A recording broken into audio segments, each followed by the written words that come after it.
Hi everyone, and welcome to this tutorial on SAS University Edition. If you still don't have it, just Google it, okay? So you have to go here and just type SAS University Edition, go to download SAS University Edition, and then you will have to follow all of the steps.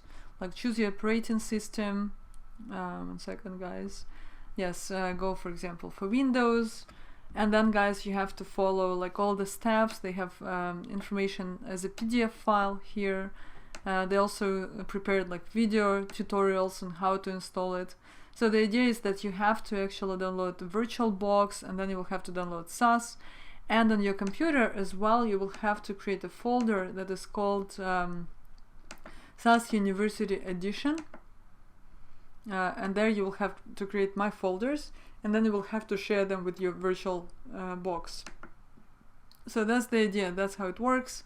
I'm not gonna take you guys through each step. You can do it on your own, just watch the tutorials, read everything, and you'll be fine. There are also a lot of tutorials online on how to do it. So right now we need to prepare our data for analysis. So what is interesting is that SAS University Edition can only access the folder that you share with it. And usually we'll share the folder SAS University Edition, my folders, with the VirtualBox or through the VirtualBox, and that's how SAS will be able to access your data. So let's create a folder that we'll call data, for example, or maybe let's call it tutorial, okay? So here you just go to your data set that you need, and you have to place it here. It doesn't have to be a SAS data set, but it has to be a data set. Oh, sorry guys, I think I started downloading everything that is there. I don't know why, but somehow it decided to kind of transmit everything I have on my computer or whatever. So unstruct data, this is the data set we're going to be analyzing for our time series analysis. We'll do two things. We'll do ARIMA, we'll do also regression, and I will show you how to import data and how to actually upload the data. So I don't need this anymore. And guys, I need to start my VirtualBox. And you can see that now the machine is powered off. So I mean, this is once you have everything installed, once you have everything shared, that's what it's gonna look like, okay? So this is like every time you want to work with your SAS University Edition, you go to your VirtualBox and you press on start. It's gonna take some time. So guys, I will just click on the pause while we are waiting, okay? You will know, I will show you what your window will look like once it's ready.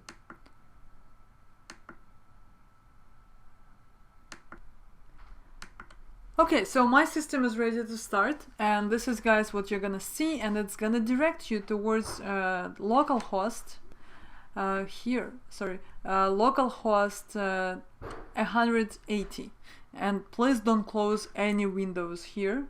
So now you have to type in your browser http://localhost:180.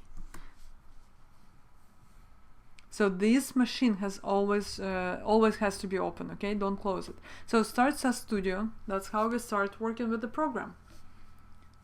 Fantastic. And let's wait a little bit. Soon it will start.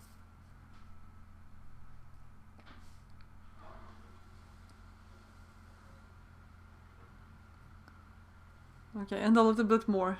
Sorry guys.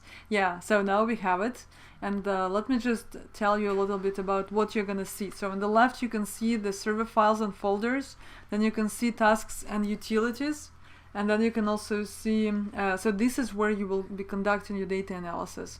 You also guys see some snippets. This is like, shortcuts to different operations that you perform pretty often.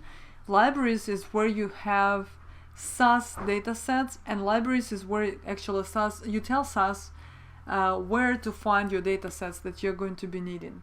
And you also have some file shortcuts. We're not gonna go there. So server files, this is the folder we created. Now it only has one data set, unstruct data, and you can also see the confirmation here, unstruct data CSV.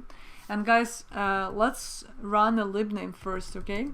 So I want to tell SAS that it needs to save my files in the tutorial folder. And to tell it, I need to create a lib name. I will call it data. And I need to tell it where to look for the data or where to save the data. And doing this, SAS will actually only know how to retrieve the data in its own format, okay? So tutorial, right-click, properties, and let me just copy this, Control-C, close, and paste here, and run. So now SAS will know that it has to go here to the libraries and go to this one, which actually is this folder. So this library is just a nickname for the folder, you know, like documents, Concordia SAS University Edition, my folders tutorial. So this is the nickname for all that stuff, so that I don't have to type it every time. This is a compact representation of it. But because I do not have any SAS data sets there right now, it shows that I have nothing yet. Okay, so guys, let me go back because I'm going to import this file right now. So, by the way, if you do not have like any programs or anything, here is where you look for stuff, okay? So this button, it's like all the new stuff that you're creating here, like new SAS program, new import data, and so on. So I'm going for new SAS program, new import data, yes.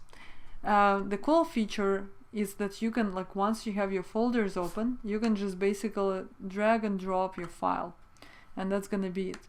So it tells us the source, which we know, which is this folder that we knew already, but output data is going to create right now. SAS is going to create a temporary data set in the work library, which is gonna erase itself when I close the session with SAS University Edition. And that's not exactly what I want, because maybe I will want to work with this file later, you know, because sometimes running all models in one shot is not always possible, right? So let me change this and let me create a permanent data set in the data library, the one we just created, and let me call it, for example, Amtrak. Yeah, just Amtrak. I think it's okay. So save. And also let me tell SAS that it's importing a CSV file, and that the data in the file, let me show it to you, starts at row 2. So if I open the file for you, I'll give it a second, you can actually see that we have month and ridership, and the data, the actual data, starts at row number 2. And we have, guys, many years of data. And we're going to, after that, once we import it, we're going to filter it and break it into 2 parts. Okay, so read the data from row 2. It's a CSV file. Save it into the same folder, pretty much, right? That we call data, and take it from this folder, okay? So now we just have to run. Like, you basically create a task and then you run it. That's how SAS University Edition works. So this is, guys, what we can see here, that it created the file with 2 variables, month and ridership, and this is our new file. You can also see it in the libraries here, and you can also see it in this file over there. Okay, so guys, now we have this file, and now we have to go for tasks. Actually, I'm gonna, first I will just plot the data first, okay? So for tasks, I will go into graphs. Let me just close data. And I'm looking for line chart, okay? So in the line chart, I'm going to plot the data Amtrak. And for the category, I'm plotting the month. So category treated as your axis. For measure, I will say variable, and let me just indicate the variable, which is ridership, right? And let me just, guys, run it. And that's gonna create a data set.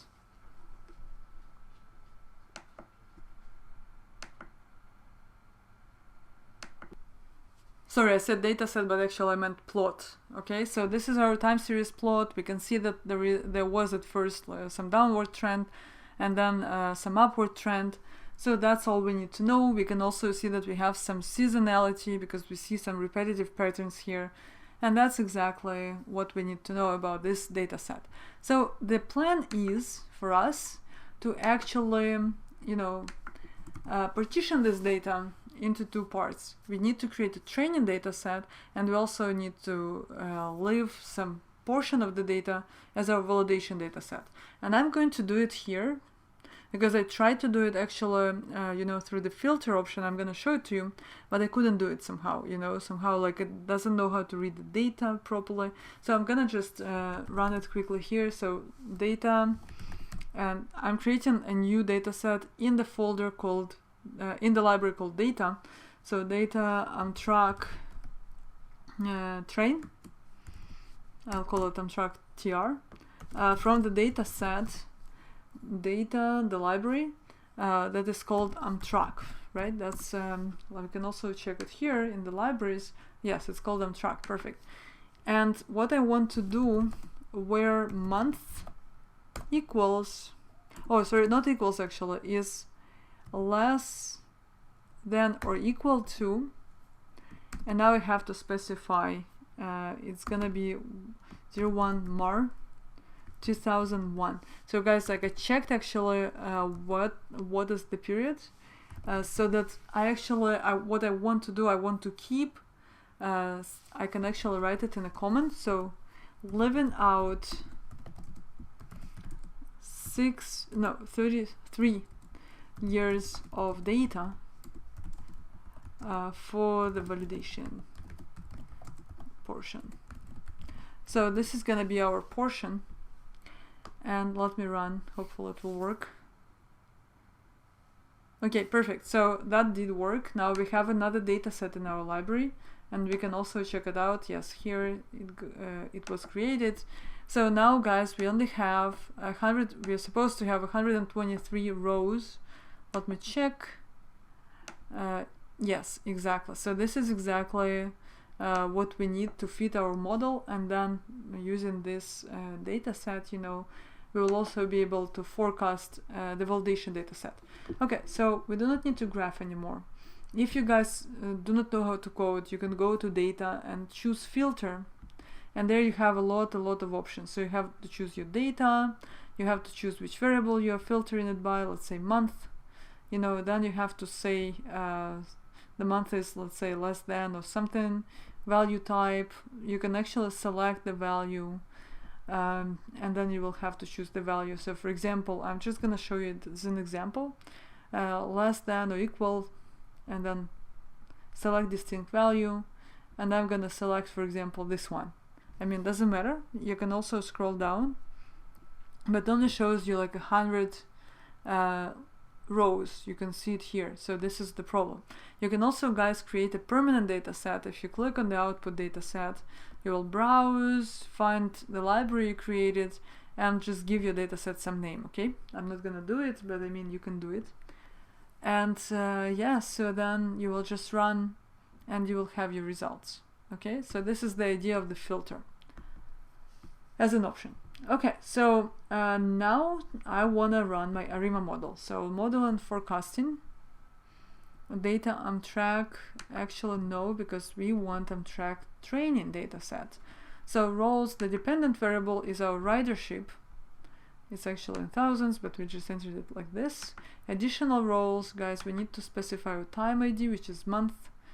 And SAS was able to automatically identify that we have month actual of data, and the season is 12, so the periodicity of the seasonality is 12. Okay, so this is just our data, but we haven't chosen any model. We go to the model. So forecasting model type, you have a few models to select from. We're interested in the ARIMA right now, so we'll go for ARIMA. Right now I'm not going to choose any model. Let me also show you plots. Okay, so you can choose specific plots. I'll go for default, but you can, guys, choose more plots. Like, just know that you have that option here. Okay, so what I'm interested in right now is actually, I would like to see the autocorrelation and partial autocorrelation plots to see what can be done. So I will run this task.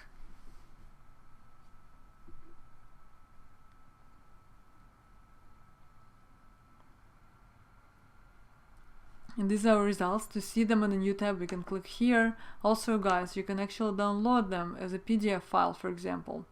So these are the results, and you can see this is our time series.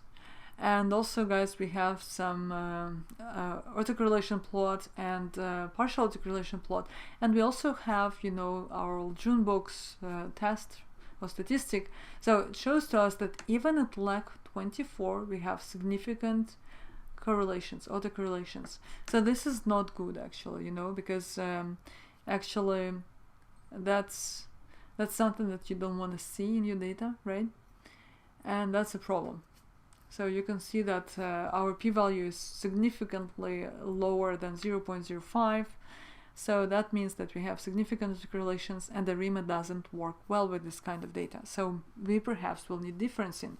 So also, guys, you can see some spikes at lag of 6. Like, I mean, it's like a significant spike, but it's even more significant lag of 12. And then you have a spike at lag of 18, and then lag of 24. So that can indicate that there is some seasonality going on, which we knew already. Also here we guys have some spikes like the lag of 6, 7, and so on. So it's possible that we have some MA process maybe going on, but also it's possible that we have an AR process going on. So what we are going to do now, we are going to start with the simplest model. So we'll difference the data, and let's check it out again. Let's remove our trend. So you can see that we have regular ARIMA and seasonal ARIMA here. I started with the regular one. Okay, so once we did our regular ARIMA differencing, you can see actually that our data has become without the trend, but now we can see seasonality much better.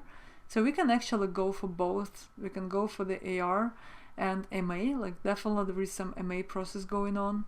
So let me just, guys, go back and set MA equals to 1. So for the seasonal ARIMA, know that you will just enter here values like from 1 to 4, but they will be multiplied by the seasonality that was established here. So if you are entering here, for example, difference in order 1, which we can do actually, so that will mean that here it will take a difference at a lag of 1, and here it will take a lag of 12. Difference, it all at a lag of 12. So let's run.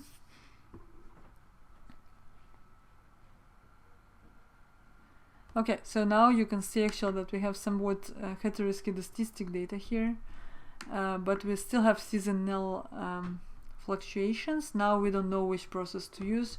So guys, we can just pretty much go for an AR process. It's simpler than an MA. So let's go, let's run, and let's see what we have left. Maybe that will be enough, you know? You never know. So our autocorrelations were removed, but not significantly. We can also go here. This happened because of the differencing, okay? To check for the autocorrelations after the model, right? We actually have to go here, and here we can see if we have any white noise, and you can see that we still have some.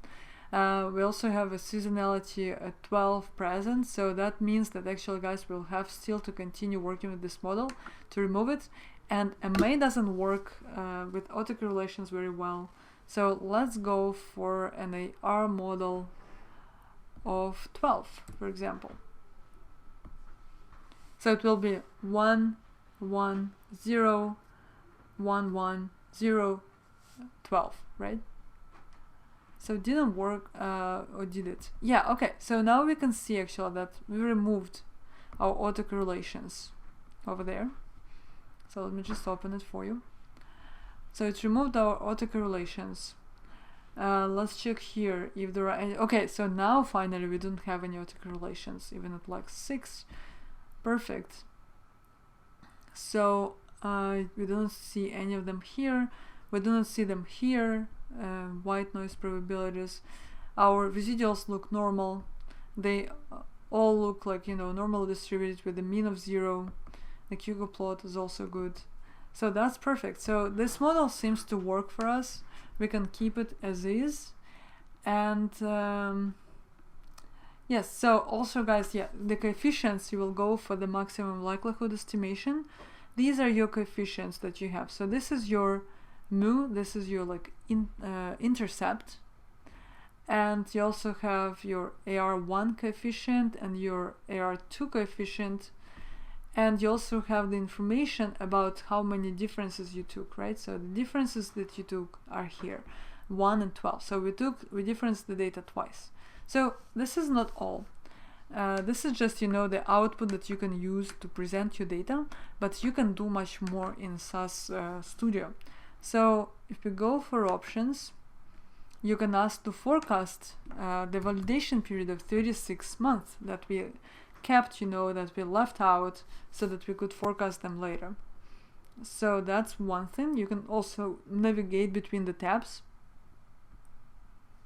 And you can ask actually SAS to save that output for you as a separate data set. And you can also ask it to save this parameter estimates data set for you.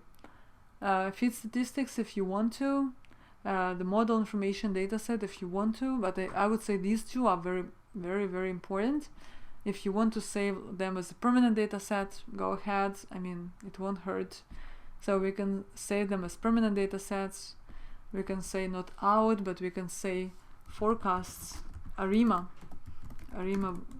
forecasts, and that will be there. And also we can create estimates. Again, we can go for data and we can say estimates, ARIMA estimates. So that will be like your coefficients that you will be using. Okay, so that's pretty much it. You just have to run it all, and we will have our output.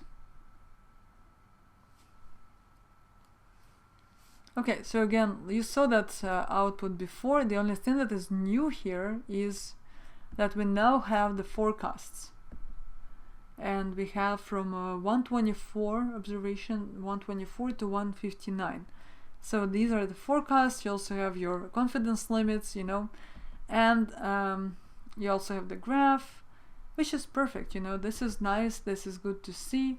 You have you know, pretty good data set. If you want to, you could add maybe one MA process, but that's up to you. So the last question that you may have about this is how do you actually export the data into Excel. Unfortunately, we'll have to code a little bit, but it's not like a lot of coding. So let me just go here into the server files and folders tutorial. We just saved two data sets, ARIMA forecasts and ARIMA estimates. Okay, so I will go for ARIMA forecasts, and first, I mean, you can do both. You can save them, and I'm going to save them as CSV because pretty often I have a problem when I export files in Excel format from SAS, so that's why, you know, I don't want to risk it. I just want to go for a CSV format, then I can always open it and save it as an Excel file. So exporting data into CSV. So let's go. You have a fantastic proc export procedure in SAS. Data equals, so first of all we have to say which data we are using, and we are using this data. So let me just double click or right click, choose properties, and choose the file name, ARIMA estimates. I don't need SAS b blah blah, I only need ARIMA estimates. Control C, close. So data equals data dot ARIMA estimates. But that's not all. I also need to say which database management system I'm using. Oh, sorry, it's the database management system, yes. And that will be CSV, which is great. So we indicated which data we are using. Now we are indicating that it's CSV file, and now we have to say where to store the new file that we are creating. So we will click here, properties. I want to save it in the same folder, so Control C.